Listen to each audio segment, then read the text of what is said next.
In South East at 6 after the news, London's MPs under the whip. Ken Livingston denies the possibility of action against local MPs who don't support County Hall's plans. Cracking down on video pirates. A look at the latest moves to combat one of London's fastest growing crimes. Sqaush star Jamie Hickox talks about his victory this week in the nation's junior championship. And a preview of an exhibition which hopes to restore interest in one of Europe's finest artists. That's in South East at 6 after the news.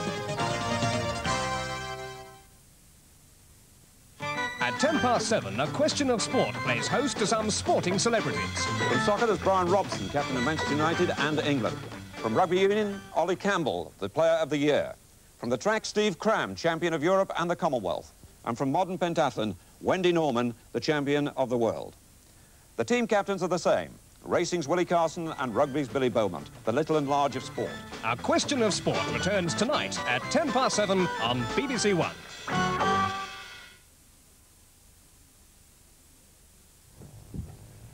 Now it's 5:40, time on BBC One for the evening news with Moira Stewart.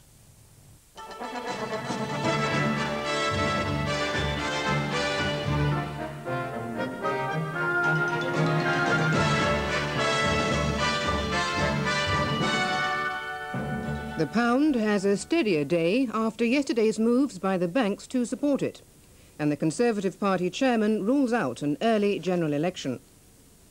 Mrs. Thatcher is on her way home from the Falklands after a visit to HMS Antrim. A Russian from the International Wheat Organization is expelled from Britain as a spy. And the explorer who's training for the North Pole in a Surrey refrigerator.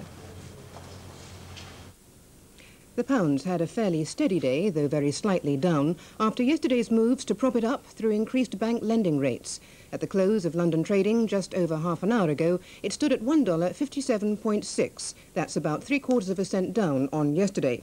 Against other foreign currencies, it actually went up very slightly. Our economics correspondent, James Long, reports. Today was a nail-biting day for the government in the foreign exchange markets. The pound steadied after yesterday's interest rate rises, but never looked very strong for all that. Dealers said foreign investors were still worrying about the effects of any oil price cuts on the British economy. Yesterday's other market scare, that Mrs. Thatcher might go for an early election, receded as Conservative Party chairman Cecil Parkinson poured some cold water on it. He was asked if he'd been talking to other cabinet ministers and whether there was concern about the falling pound. Of course, we don't like to see our currency being speculated against. We don't like to see a run on a pound, and ministers have been talking to each other, and I've been talking to colleagues. And what we want to put is emphasis on the real facts. Cut the speculation about election dates out. Just look at the position. You have a strong government with a strong majority in Parliament, and the nation's finances in good order.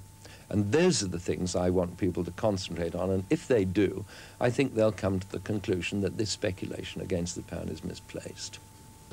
Today was just a preliminary skirmish in the battle for the pound, as foreign exchange dealers waited to see if this further rise in interest rates would be enough. The government are caught in a familiar and unpleasant dilemma. If they let the pound slide, inflation rises. If they put up interest rates to protect it, their popularity falls. What could help get them off the hook would be a further cut in key American interest rates, which some expect this week.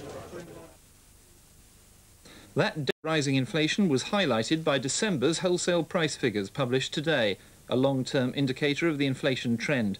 They showed wholesale prices up 8% in the year to December, against an annual rate of only 7.4% the month before.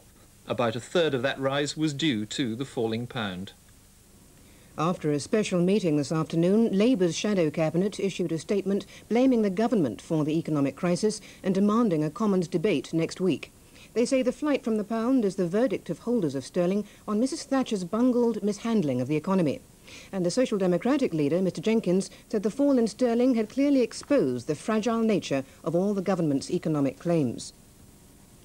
Mrs. Thatcher has left the Falklands on her way back to Britain in conditions of the utmost secrecy. At the end of her 5-day visit, without the knowledge of the local press or islanders, she flew from Stanley Airport in an RAF Hercules, escorted by a flight of Phantom jets. Both military and civil commissioners were at the airport to see her leave, but before that she had one final appointment. Just before her departure, Mrs. Thatcher paid a private visit to Mount